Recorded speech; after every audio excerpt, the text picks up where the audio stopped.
thank you so much for coming. We're gathered here today to honor and celebrate the life of Lily-Lynn Trudnak.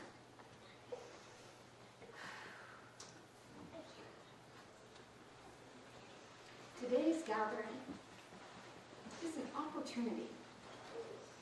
opportunity for us to honor her legacy and to celebrate her beautiful life. Today is an opportunity for us to offer her our love, our prayers, and our gratitude. It is said in many cultures that the tears we shed for our loved ones are like a great river that carry the soul into the afterlife. So please, know that your tears are a blessing, and do not hold them back. Your tears are a flowing of your love, an offering of your love to Lily. So let these tears release and carry Lily's soul into the light of God's love.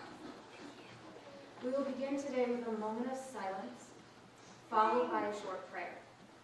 In this silence, you are invited to breathe deeply, to breathe into and feel your love.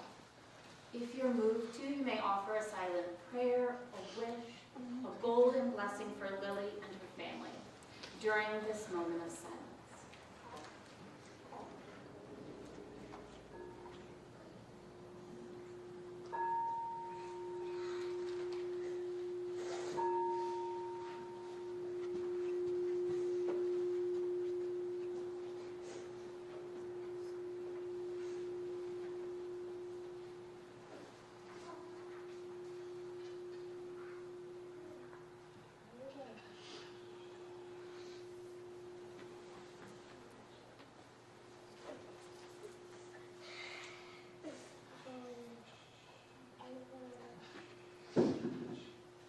Call upon the most beautiful divine light and divine love to bless you, Lily. May the light of God's love surround you, support you, and carry you as you return to the heart of God's love. May your beautiful body be blessed and return to the earth with love and honor. And may your spirit return to the light, that you may know joy and freedom always. Thank you all so much for your heartfelt presence today. Your being here means the world to Lily's family. It's hard to begin without acknowledging the obvious, that the death of a child is truly tragic, unexpected, and unlooked for devastation. And Lily, only 10 years old, was no ordinary child, for she had overcome the impossible so many times, beat the odds and risen above, survived and thrived in ways that so many people did not imagine would be possible. Yet she was so vibrant, so full of life. She loved her school, her classmates, her teachers. She loved music and swimming and so much more. When speaking with Jess and Chris, Lily's parents, in preparation for today, one thing Chris said was, for a person who endured so much, she was always so full of joy. She had this vibrant energy, this light that lit up in her smile. And this is the legacy we want to remember about Lily today. The joy and the light that she's shown every day, even in the most challenging of circumstances. It is this light that has touched the lives of so many people, helping them to grow and to reconnect with the joy within themselves.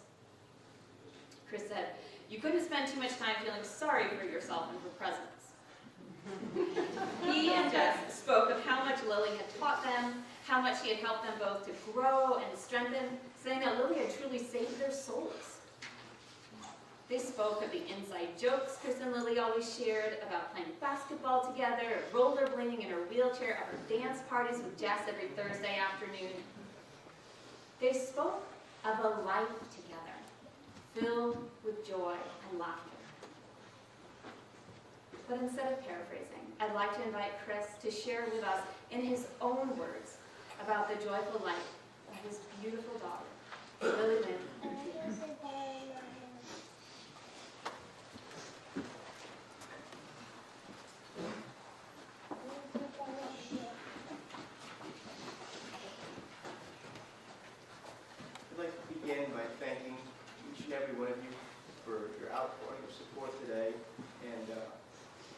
to celebrate our very, very special little girl, Lily-Lynn. Her light and vibrant energy was the catalyst of Jess and I's growth over the years and allowed us to become the kind of people that we really wanted to be. She's the one who inspired us to have more children. So I kind of think of those little souls as really Lily's children. She was truly our angel that was sent to save our souls. And I still really feel, instead of me and Jess carrying her underneath her arms, she has her arms firmly underneath of us, moving us into the future. I feel it all around us, all the time now. Her fight and her resilience was so inspiring. She fought so hard through countless surgeries and procedures. And if you don't know what that meant, this here represents just a small part of what she dealt with in Delaware, and it is over 7 feet long, and each one of these beads represents a surgery, a poke, a prod, and a piece of pain that a child should never have to go through. But she still found this amazing joy that lit up every single room, and she would smile through the midst of everything.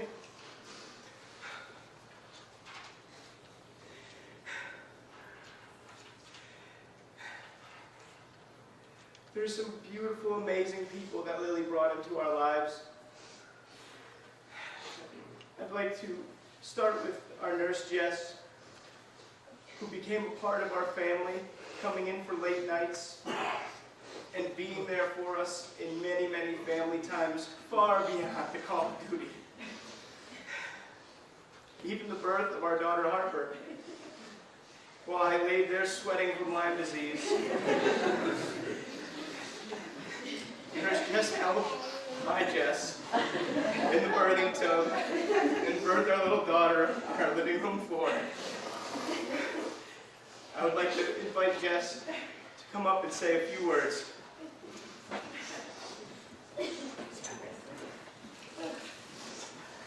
Hi, my name is Jessica. I've had the absolute pleasure of serving as Lily's nurse for the past 5 years. What began simply as a job for me has evolved into easily one of the most important relationships that I've developed in my adult life. Not only with Lily, but with her family as well. Lily challenged me at first. She would wake up to every footstep she heard me take or every item I would drop. As I tried my hardest to be quiet, but anyone knows me, it's not how I am. She wasn't as shy about expressing her annoyance about me being in her space, and honestly, I can't say that I blame her. We spent years becoming a source of comfort for one another, and slowly her annoyance with me being in her space turned into a very vulnerable trust that I deeply valued. She no longer needed just to come in and comfort her every 20 minutes. She found comfort in me as well that I will cherish forever. Sleepy giggles, late night dance parties, and 3 a.m. stories, and her good morning smiles that made even the most sublime sunrises seem dull, became my everyday. She was a beaming light in my life. She had strength and courage and a dash of spice to her that I would never forget. I am so grateful to her and her family for allowing me into their lives and trusting that I would care for her and love her as though she were my own, and their other beautiful children. My outlook and trajectory on life, both personally and professionally, has been forever changed by her beautiful soul. Thank you. Thank you, Chris and Jess, for trusting me as much as you have. I love you guys.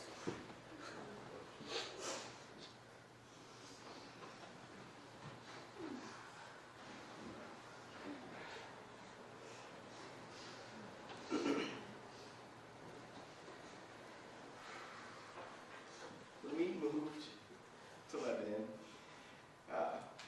we realized we had to switch schools. And we signed Lily up for the Lebanon Elementary School. But they soon reached out to us and told us that they didn't have the program necessary. They weren't equipped to deal with all of her needs. So they wanted to send her to a very special school called the Learn program on Ocean Ave. And they told us it was at the old synagogue. So we drove around looking for the synagogue in Lebanon, Connecticut. We didn't find it. Then some wonderful people from Learn came to our house and let us know that she would be traveling about an hour there and an hour back to school in New London, Connecticut, which was much to our surprise. And this is how we came to know our wonderful bus team of Paul, Francis, and Melissa. And they just made her bus rides magical. And I would like to invite Paul, the bus driver, up to say a few words. Part of our family.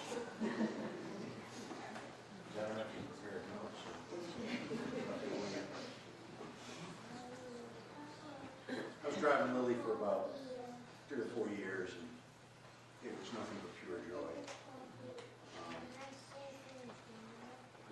I do a lot of special ed kids, but she was even more special. And her smile that everybody talked about was what I would live for. If I got a smile, my day was good. And even when I got a cry, my day was good. But I brought this because she loved me wearing this hat. And she would laugh and try to take it off my head. And Sue, the teacher, was here, and she comes on one day and she says, "Word," and it would make Lily laugh. So that's what I would use. And when she was crying, I'd go back there and say, "Lily, there's no crying on the bus." It works sometimes. But in coming here, I was trying to think of, in my family I've had to do these kind of speeches before, and I was always called on. It was family members, and I had a lot to draw on, and I said, I've only known Lily for a few years of her short life. And it had such a profound effect on me. Like everyone talked about that feeling of love and everything. And I told Jess, I said, the high point of my day is coming to your house. I absolutely loved it, to see the kids in the driveway, and I walked in the next room over here, and Harper and Leaf come over and give me a big hug. I really, truly, it's nice to feel part of that family, and I'll forever be grateful for that. She was just a wonderful child, and how come she's so wonderful is because she has wonderful parents. And I'm so grateful that I've been a part of their life, and it's meant the world to me. And they're just super people, and it gives me a lot of hope for the future, knowing that there's families like this. No matter how bad a day it was, Jess would always have a smile on her face. Most of the time. Most of the time. But, I did things for Lily. I did do for other kids. If Jess wasn't home, I'd bring her in and take her coat off. She called me up. She calls me up and says, "Can you bring her by the farm?" I wasn't supposed to do, but so it truly was a lot of fun. And I really want to thank you for letting me be part of your family. I can't tell you how much it means to me. And they mentioned our bus team, Mr. Francis. Unfortunately, he's in the hospital right now and couldn't be here. And I asked if everybody could pray for him because he's having a tough time. He's 80 years old, and riding with him and Melissa, the nurse, it was just so much fun. It just really was. It wasn't even work, and it meant the world to me. So.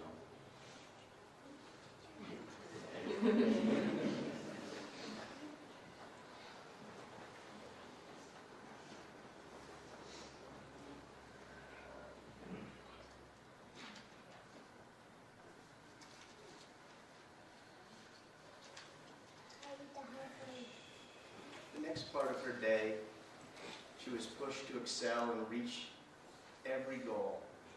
This was done by her teacher, who brought such character and laughter in her lessons. She'd come home just absolutely exhausted. Miss Sue has an unparalleled energy, and she would look at me and be like, "Do you want to read a book? Yes or no?" No. So next I would like to welcome her teacher and, quite frankly, one of her best friends, Miss Sue.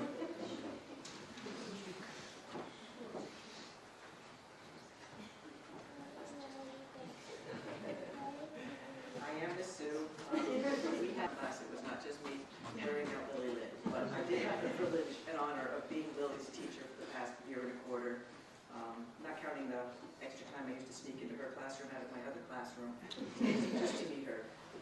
She was amazing. She lit up the room with her smile and her laugh, and boy did she like to laugh. All I had to do, or any of us in the room had to talk in a funny voice. I used a very bad British accent. I would just start laughing. There was one time in story time where she started laughing so hard and bouncing in her chair that she popped her feeding tube out. I got a little bit concerned, but it was easy to put back in. And anyone who spent any time with her realized how smart, sassy, and funny she was. She loved learning. She was a little sponge soaking up everything. She learned things so quickly. It amazed me. Last school year, she came in one day with a necklace on. And then we all was like, "Oh, we're going to do necklace." It was just after her birthday. And so we were all saying how cute it was and everything. And the next day, she started pulling on my shirt. And I was like, "What the heck?" Okay, didn't think of when I'm lifting her up. And that went on for a couple of days, and it finally dawned on me. She was looking for a necklace, because I'm like, I don't have a necklace on, so every day she'd pull my shirt to look for the necklace. Well, Lily, I'm wearing a necklace today. I remember. Yeah, she kept going on about that. She got her new talker this year. One of the first things she started saying was, "Mom and Dad," they were in there. And it was really funny because she started saying, "Mom, good, Dad, bad." I wasn't sure what was going on. She laughed. I knew she was fooling around. And she was just being goofy. I would ask her to do something and she'd give me the wrong answer on purpose because she'd look right at me and go, "Ha." She loved walking around the school and chasing and running. We put her in her little walker. And her little feet would start running. I'm like, "You can go faster." She's flying free now, and I'm very thankful for the time that I got to spend with her, because she was amazing, and that's what I used to tell her. Thank you for sharing that.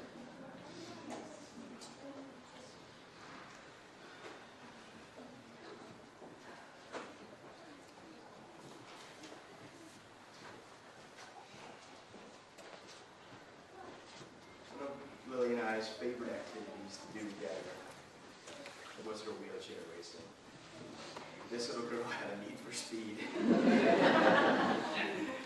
And thank God fate had it one day that we came across another absolute angel in our life.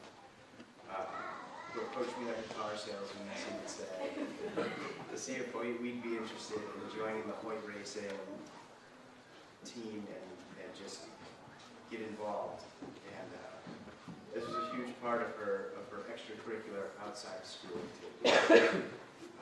So I'd like to welcome Kevin Toomey to say a few words about our wonderful girl, Lily-Lynn.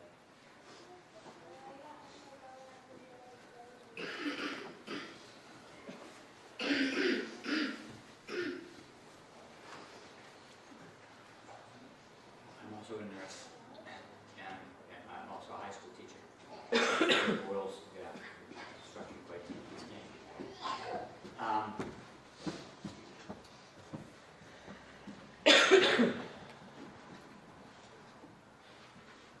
I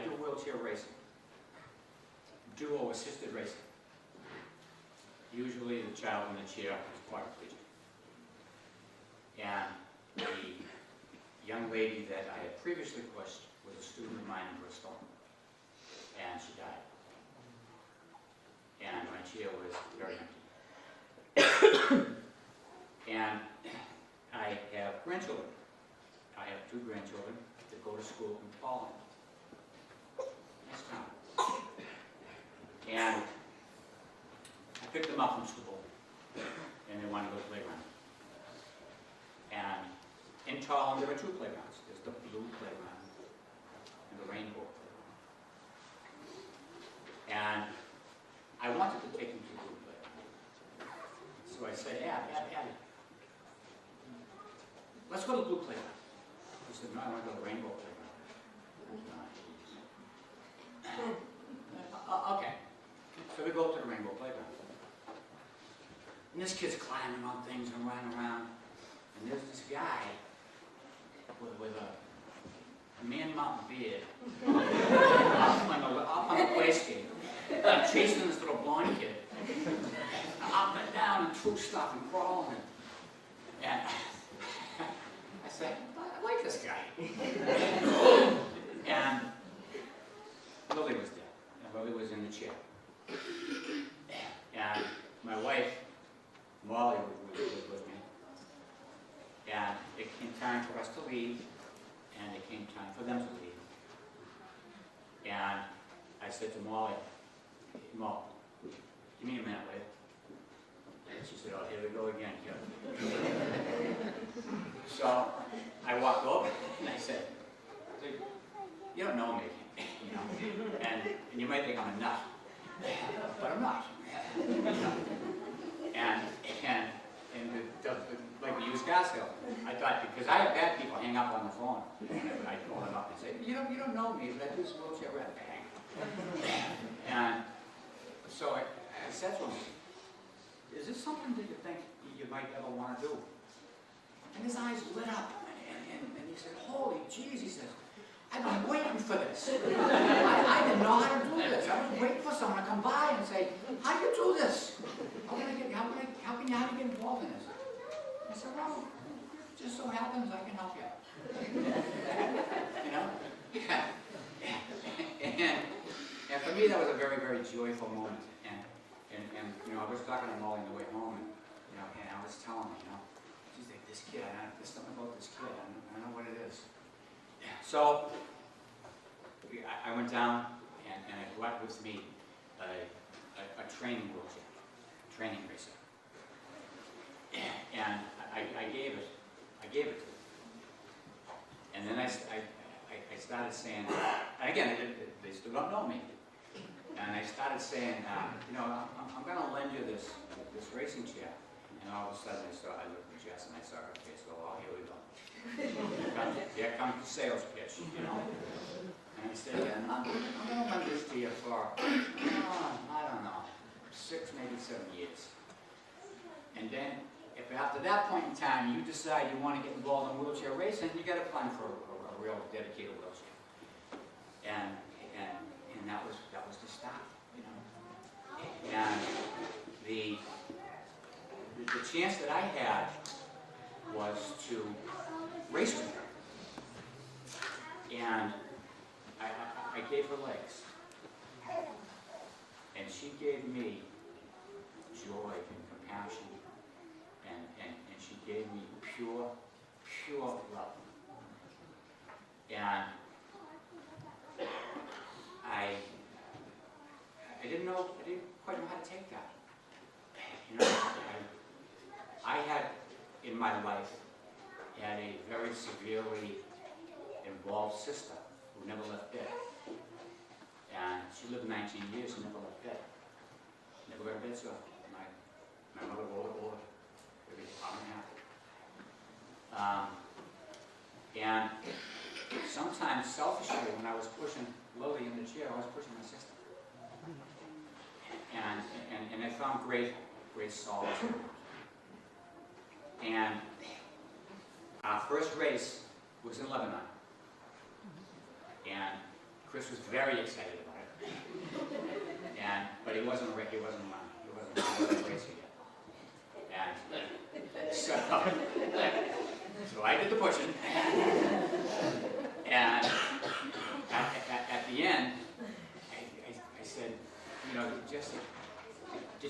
did she like it? And I said, I don't know, you know.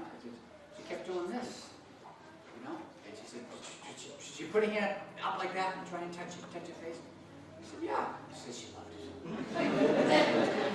she just and it came to be that I felt as much a part of their family, they made me feel that way, as she was a part of my family. And it was joyful, it was extraordinary. And I thought, you know, God gives special people special kids. And there's an expiration date. And sometimes it's you first, and sometimes it's them first. And they ask for nothing. They demand nothing. But they want to be included. That's all they want, to be included. Make me a part of your life. And we had a chance to do that. And that was extraordinary. That was extraordinary. And so Chris trained, and I'm 73 years old, and he's 37, yeah. And young guys run faster than old guys. And he took it to heart, you know. He trained. And I gave her legs when I pushed her. He gave her wheels. And she gave him the clouds, and she gave him the wind, and she gave him her able to accept speed into her life, you know, and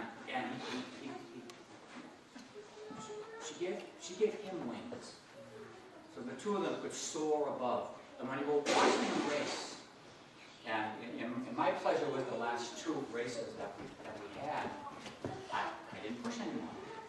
He pushed. I tried to keep up, and didn't. But I saw his face, you know, and I saw her face, and I saw that the lift that they literally flew together, and that was extraordinary. There are no words can convey how beautiful that sentiment is, and what it's like to see that. And so when I watched them race, I felt, you know, this is how it should be. And they together they were one. They were better together. And that gave me such a sense of wonder, such a sense of joy. When Chris called me and told me about his death, another portion of my heart was torn away. And I began to think about loving people. And I said, love is the only gift that when you give it away, it multiplies. And that's exactly what happened. They loved me, I loved them. And it all multiplied fully. And now you say she's watching over, yes, she is. You know, it's an extraordinary thing to be a part of. And it humbled me. And I'm a kid from South Boston. It's hard to get humbled.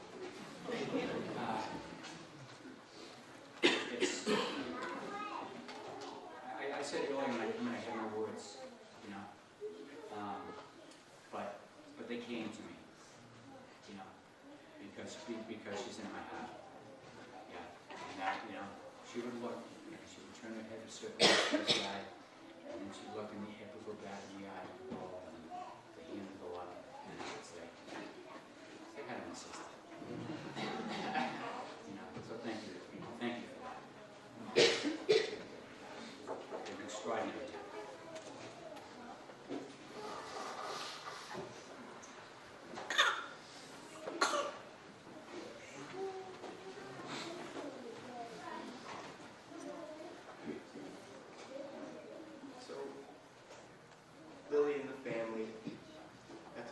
lot of really wonderful time. We came up with different ways for a child with their needs to kind of be involved in things. So one of the things that we would do is play basketball for dry leg. And we would have these epic one-on-ones, Dad versus Lily. And we put the ball on her desk. She would dribble past me, and she would juke me out of my shoes, and she'd put it up to the hoop. And then Dad would bully her down, I'd back her down to the basket, and I'd be like, oh, right in your eye, Lily. And she, just like Miss Sue says, she would laugh at that word. Just like, she's like, ah. That was one of the words that made her laugh. We threw one of her birthdays at a roller skating rink. And I got really excited. I may have gone way, way too fast and may have scared some small children. Lily did not sleep well that night. She loved reading books and silly rhymes and little phrases with the family. I recall at one event, we made up a little poem that was just cheese and meat, meat, meat and cheese and meat. And she would just laugh at stuff like that. And you had to say things in a funny voice. Rainbows and unicorns and butterflies. And when she was really, really young, the tongue twisters, which I can't believe I'm going to do this up on stage.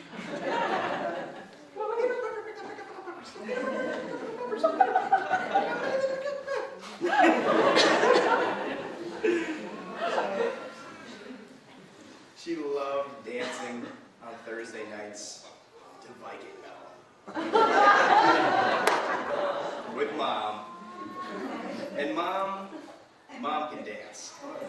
Mom can dance, and she would spin and twirl and tip the chair back, and Lily would just have that face on her of just ecstatic joy. She loved strumming on guitar, playing different chords, and we left her alone in front of a piano. And she somehow mixed a beat with the buttons she pressed, and we still have it to this day.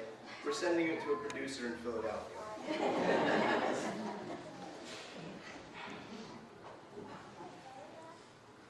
Now, my wife, Jessica, is the best caregiver I've ever seen in my entire life. They shared such an amazing, amazing connection that she always had her room immaculate. She always had everything right where it needed to be. When Jess and I first met, it's a bit of a slob. And boy, did she teach me. And it makes so much sense now that things go back where they came from.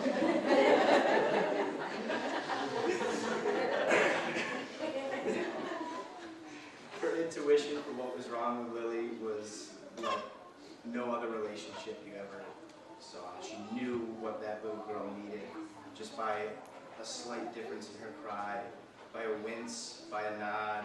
She knew what was going on all the time. And even with 3 other young children, she just was able to care for the household and all of them so well that it is beyond words how much I just love her. Just want to thank her for all of her dutiful responsibility that she put in over the years. And Lily had a piece of equipment called a suction catheter, and Jess got really into that. So the other kids did not escape nose suctions.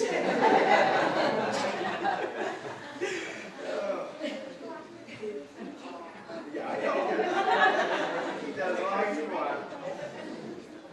So I just could not have done it without Jess.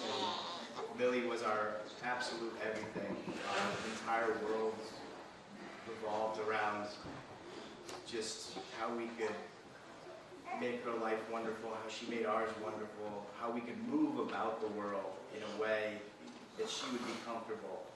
We had to say no to a lot of things, and the things we could say yes to, we got really excited about, and it was just so beautiful to have the support of everyone at her school, of all of her team, all of her friends and family, and people really put in an effort to make our lives much more seamless. And I just love this little girl so much, and I feel her all around me everywhere I go. And I know she has us, and she has furthered my faith more than I could have ever known. Thank you.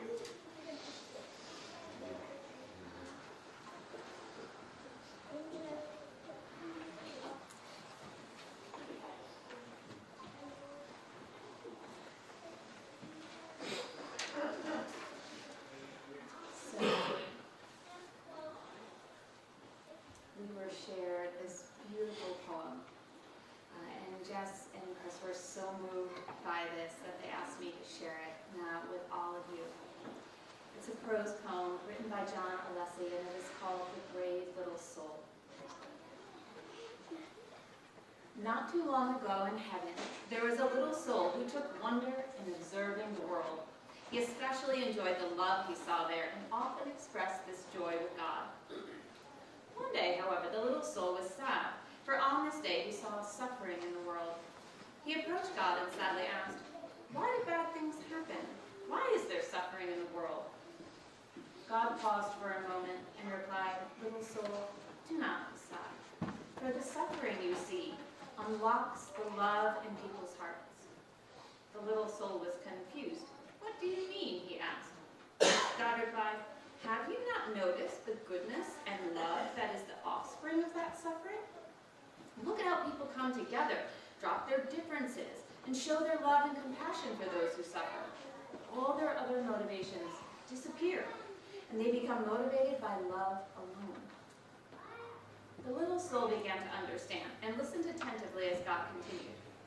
The suffering soul unlocks the love in people's hearts, much like the sun and rain unlock the flower within the seed. I created everyone with endless love in their heart, but unfortunately, most people keep it locked up and hardly share it with anyone. They are afraid to let their love shine freely because they're afraid of being hurt. But a suffering soul unlocks that love. I tell you this, it is the greatest miracle of all. Many souls have bravely chosen to go into the world and suffer, to unlock this love, to create this miracle for the good of all humanity. Just then, the little soul got a wonderful idea and could hardly contain himself. With his wings fluttering and bouncing up and down, the little soul excitedly replied, "I am brave! Let me go. I would like to go into the world and suffer so that I can unlock the goodness and love in people's hearts. I want to create that miracle." God smiled and said, "You are a brave soul. I know this, and thus I will grant your request. But even though you're very brave, you will not be able to do this alone. I have known since the beginning of time that you would ask for this, and so I have carefully selected many souls to care for you on your journey.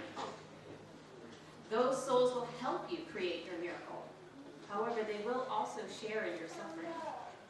2 of these souls are most special and will care for you, help you, and suffer along with you, far beyond others. They have already chosen a name for you." God and the brave soul shared a smile and then embraced. In parting, God said, "Do not forget, little soul, that I will be with you always. Although you have agreed to bear the pain, you will do so through my strength. And if the time should come when you feel that you have suffered enough, just say the word, think the thought, and you will be free." Thus, at that moment, the brave little soul was born into the world. And through his suffering and God's strength, he unlocked the goodness and love in people's hearts. For so many people dropped their differences and came together to show their love. Priorities became properly aligned. People gave from their hearts. Those that were always too busy found time. Many began new spiritual journeys. Some regained lost faith. Many came back to God. Parents hugged their children tighter, and friends and family grew closer. Old friends got together, and new friendships were made. Distant family reunited, and every family spent more time together. Everyone prayed. Peace and love reigned. Lives changed forever. It was good. The world was a better place. The miracle had happened. God was pleased. And to close our time together today, I'm going to invite Chris back up to share with all of you Lily's favorite bedtime story. It is called I Love You All the Time. And if you want to follow along, you'll find it on the prayer card. This beautiful story reads just like a prayer, and it was her very favorite one.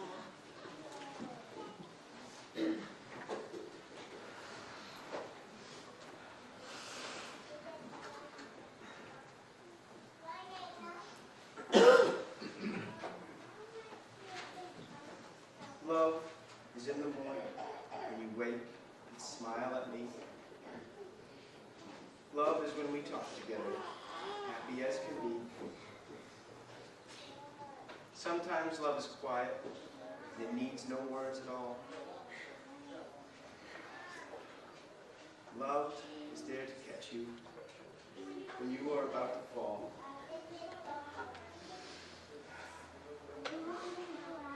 Love is when we huddle close and shelter from a shower. Love is when we take the time to stop and smell a flower. I love you when you get it right and when you get it wrong. The world is much more lovely since the day that you came along. I love you so. And when I try to count the reasons why, I find that there are more reasons than stars up in the sky.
Go our separate ways for now until the reception. We're going to play some music for us if you'd like to come up and pay your last respects or talk to the family.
anything. So yeah, I've been just like wiping. Oh yeah. I used to really feel like it was hard. Like milk and like whatever.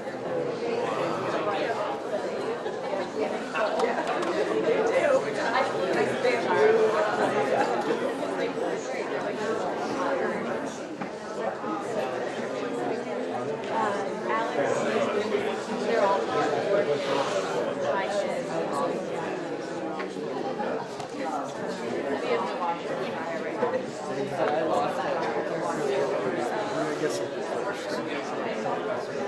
Yeah, that's a towel. Well, like wash the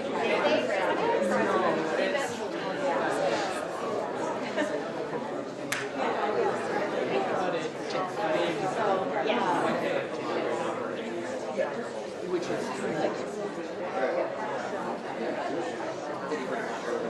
so I washed the one.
Yeah, the kids are getting really into like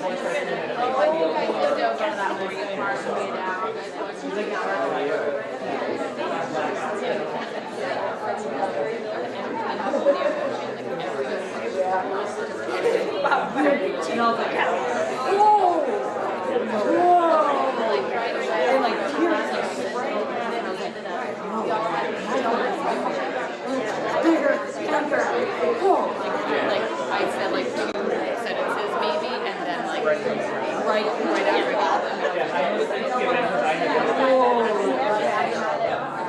Yeah, and then was all right.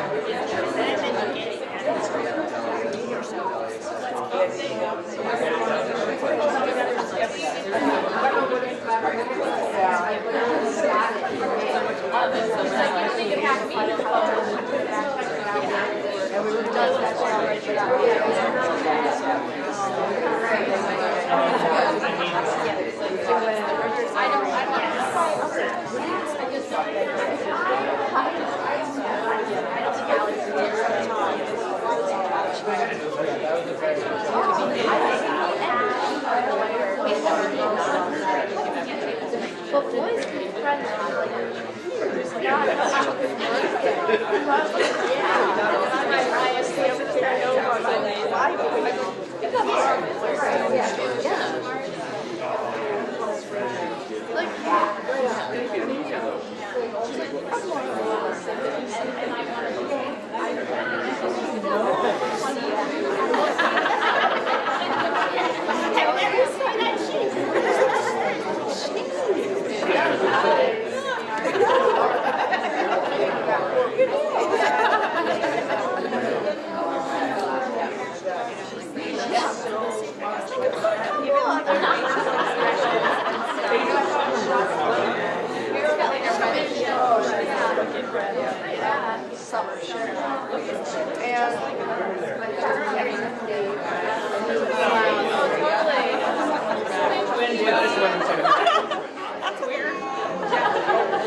we have that album still as the only one in our CD player, so fans, we hear it all the time around him. And Memphis loves it, so we have to listen to it. I think we have to. But sometimes he loves it so much that we're no offense. Like, he falls in the band, I turn up and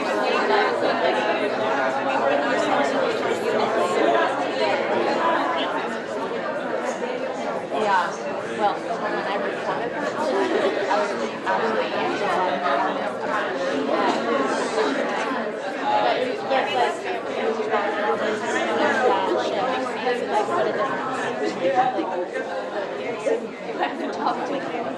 and my volume stopped showing up. You look beautiful. He said the pictures in your audio good size like that. Yeah, it was pretty good.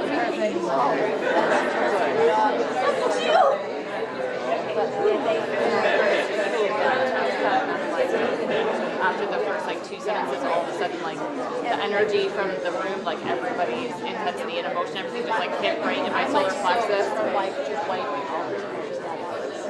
I feel like